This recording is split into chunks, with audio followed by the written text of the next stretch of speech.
It's a busy week for the Lafayette Fire Department.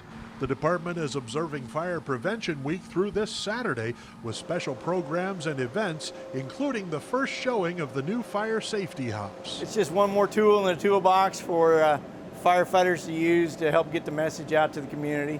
It's meant to be fun and exciting, provide something new, but yet be educational. This year's theme is Learn the Sounds of Fire Safety, focusing on smoke and carbon monoxide alarms.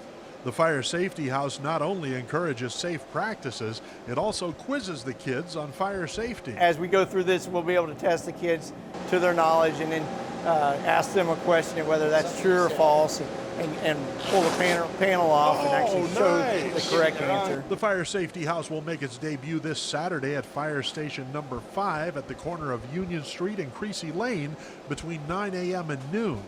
Requests to have the Fire Safety House come to a location can be made through the Lafayette Fire Department website.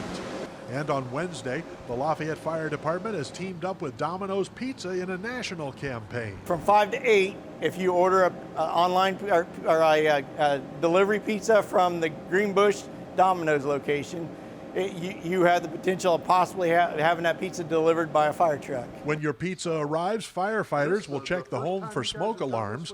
If the alarms are working, the pizza is free.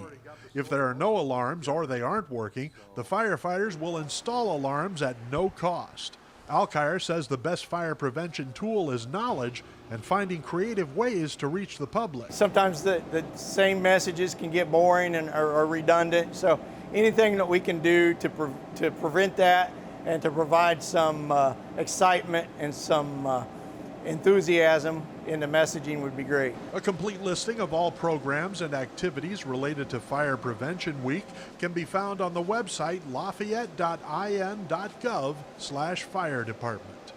Dave North, Star City News, Lafayette.